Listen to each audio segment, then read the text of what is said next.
बताओ पिछले क्लास में हम लोगों ने सेल की डिस्कवरी पढ़ा था ना। Cell was discovered by Robert Hooke 1665।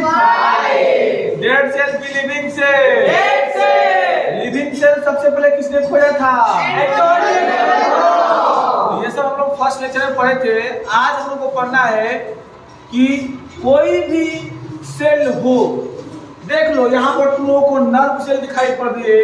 ये कौन सी सेल है? Fat cell. कौन सी सेल है? Fat cell. उसके बाद से ये कौन सी सेल है?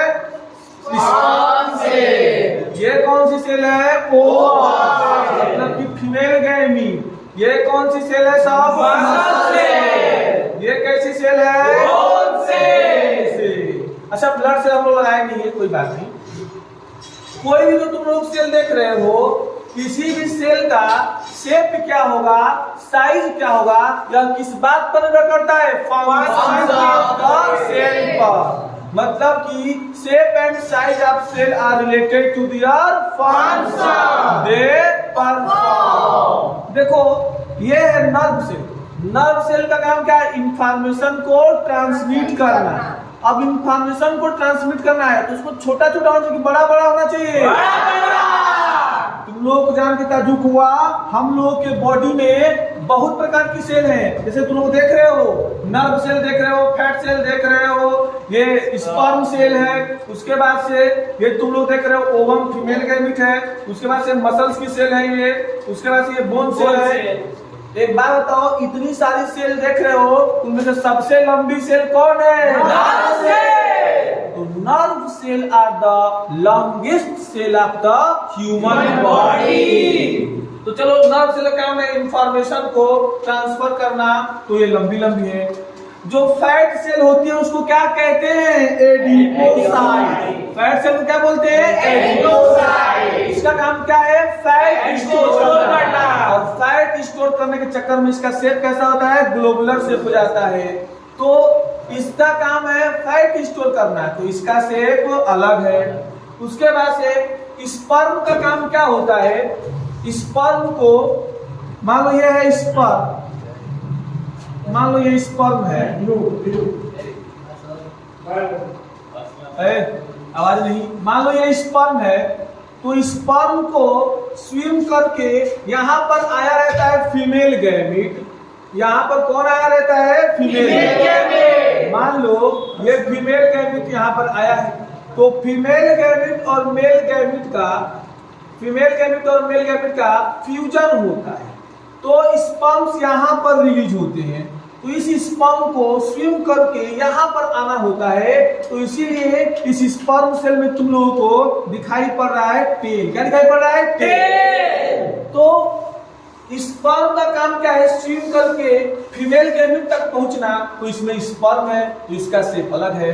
उसके बाद से तुम लोग देख रहे हो ये ओवम सेल है। उसके बाद से तुम लोग देख रहे हो ये मसल की सेल है। मसल का काम क्या है? Contraction and relaxation. उसके बाद से ये बोन की सेल है, और बोन हमारे शरीर का हार्डेस्ट टिश्यू में आते हैं, स्पेशल टाइप के कनेक्टिव टिश्यू में। तो जिस सेल का जैसा फंक्शन है वैसा ही उसका क्या है? शेप और साइज। तो फिर से लाइन कंप्लीट करो।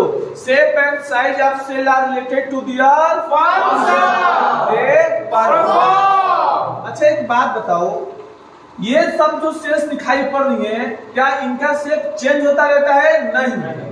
तो इनका शेप फिक्स रहता है। जैसे मान लो नर्व सेल है, इसका शेप फिक्स है, पेक्युलियर है फॉर स्पेसिफिक फंक्शन के लिए। लेकिन जो अमीबा होता है, अमीबा के पास चेंजिंग शेप वाली सेल होती है। मतलब कि देखो लाइन लिखा हूं, अमीबा हैव चेंजिंग शेप। देखो वही अमीबा ऐसा दिखाई पड़ रहा है, जब इसको फूड मिलता है, बैक्टीरिया है, बैक्टीरिया इसके लिए फूड ही है, तो ये इस फूड को चारों तरफ से घेरने का प्रयास करता है। तो स्यूडोपोडिया बनाकर, क्या बना करके? स्यूडोपोडिया। स्यूडोपोडिया का दूसरा नाम होता है फाल्सफिट। क्या नाम होता है? फाल्सफिट। तो स्यूडोपोडिया बना करके ये चारों ओर से ये फूड को घेरता है, और धीरे धीरे घेरते घेरते उसको पूरी तरीके से इनक्लोज कर लेता है।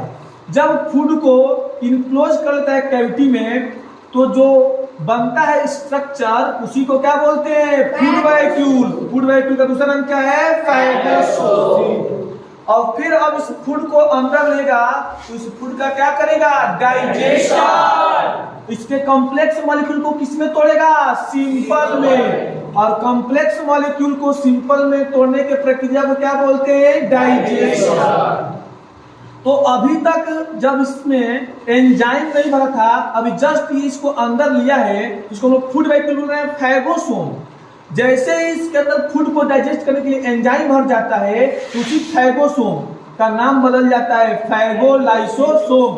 क्योंकि अगर सेल के अंदर कोई थैलस लाइक स्ट्रक्चर है, उसमें एंजाइम भर रहता है तो वह ऑर्गेनेल लाइसोसोम कहलाता है। वही इसी स्ट्रक्चर में, इसी ग्लोबुलर स्ट्रक्चर में जो कि फैगोसोम था, डाइजेस्टिव एंजाइम भर जाने के चलते लाइसोसोम की तरह कार्य कर रहा है, अर्थात यह फैगोलाइसोसोम हो गया। क्या हो गया? फैगोलाइसोसोम। फिर जब फूड को डाइजेस्ट करेगा तो इसमें से एब्जॉर्प्शन करेगा। एब्जॉर्ब करने से जो बची हुई चीजें हैं उसको क्या कर देगा? बाहर कर देगा, डाइजेशन कर देगा।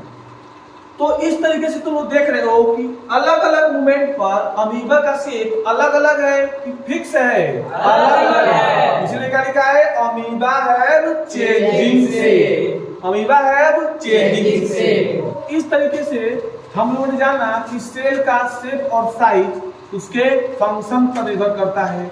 अमीबा का जो शेप होता है वह चेंज होता रहता है ड्यू टू स्यूडोपोडिया। अब हम लोग पढ़ जा रहे हैं कि सेल में क्या क्या होता है, सेल में कौन कौन से फंक्शन होते हैं और किसके किसके द्वारा किए जाते हैं।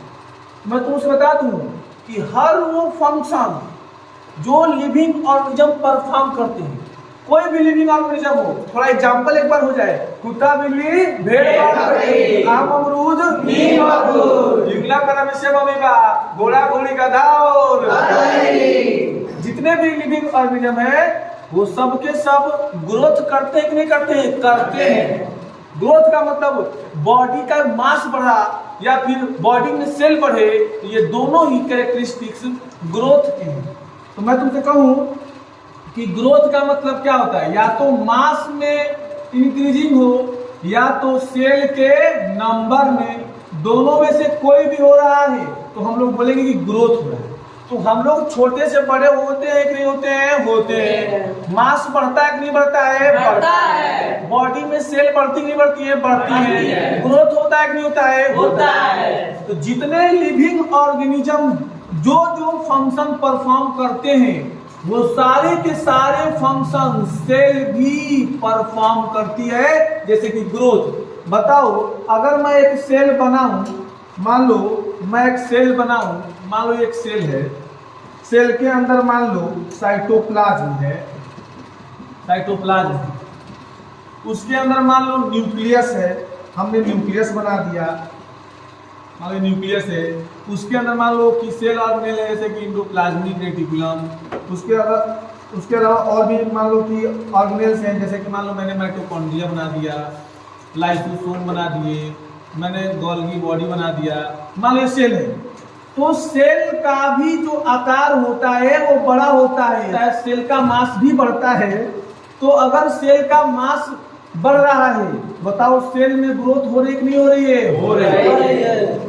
तो जिस तरह से लिविंग ऑर्गेनिज्म में ग्रोथ होती है उसी प्रकार एक सेल में ग्रोथ होती है। जिस प्रकार से लिविंग ऑर्गेनिज्म में फूड का डाइजेशन होता है, हम ही लोग को ले लो, हम लोग यहाँ पर फूड खाते हैं, मुंह से जो है फूड को अंदर लेते हैं और हमारे स्टमक में फूड आता है, स्टमक में थोड़ा बहुत कॉम्प्लेक्स चीजों को सिंपल में कन्वर्ट करता है और स्मॉल इंटेस्टाइन में आते हैं तो फूड के जितने भी कॉम्प्लेक्स सब्सटेंस है उसको सिंपल में कन्वर्ट कर देता है और फूड के कॉम्प्लेक्स सब्सटेंस को सिंपल में कन्वर्ट करने के प्रोसेस को क्या बोलते हैं? डाइजेशन।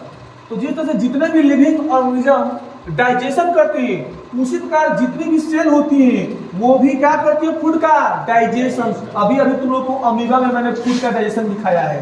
बताओ, अमीबा एक सेल ही तो है ना? और अमीबा में भी डाइजेशन हो रहा है कि नहीं हो रहा है? हो रहा है। तो सेल हर वह बेसिक फंक्शन जो लिविंग ऑर्गेनिज्म दिखाती है वैसा ही सारे फंक्शन क्या कौन दिखाती है? सेल। जैसे ग्रोथ दिखाती है, डाइजेशन दिखाती है, रेस्पिरेशन करती है। हम लोग गैसेस एक्सचेंज करते हैं, लंग्स के द्वारा, और फिर उन गैस में से ऑक्सीजन का इस्तेमाल करते हैं, ले जाकर के ऑक्सीजन का इस्तेमाल करके सेल में एनर्जी निकालते हैं, फिर कार्बन बाहर छोड़ते हैं। सेल में भी अमीबा भी क्या करती है, मान लो ये सेल है, इसमें भी ऑक्सीजन अंदर जाता है, इसका माइटोकॉन्ड्रिया में इस्तेमाल होता है, ऑक्सीडेशन होता है, और फिर ये भी क्या करता है, एनर्जी निकालता है, और क्या निकालता है, CO2 रिलीज करता है। तो फूड को ऑक्सीडाइज करके एनर्जी निकालने के प्रोसेस क्या बोलते हैं, रेस्पिरेशन। लिविंग ऑर्गेनिज्म रेस्पिरेशन करते हैं, एक स्वयं सेल भी क्या करती है, रेस्पिरेशन करती है। हम लोग भी क्या करते हैं, चाहे जितने भी लिविंग ऑर्गेनिज्म क्या करते हैं, उनके अंदर वेस्ट मटेरियल होता है, जैसे कार्बन डाइऑक्साइड, जैसे कि यूरिया, जैसे कि अमोनिया, जैसे कि यूरिक एसिड, ये वेस्ट मटेरियल है, और वेस्ट मटेरियल को शरीर से बाहर करने के प्रोसेस क्या बोलते हैं, excretion. Carbon dioxide waste material है, कार्बन डाइऑक्साइड को सेल बाहर करने के लिए कर रही है। इसके अंदर मान लो अमोनिया बन रहा है, तो अमोनियम आयन मान लो ये बन रहा है, अमोनियम आयन को बाहर कर रही है, अमोनिया को बाहर कर रही है अमोनियम आयन ग्रुप में, ये भी एक प्रकार का क्या है, वेस्ट मटेरियल है, और वेस्ट मटेरियल को बाहर करने के प्रोसेस को क्या बोलते हैं, एक्सक्रीशन। तो सेल जितनी भी होती हैं वो सब क्या करती हैं, एक्सक्रीशन करती हैं।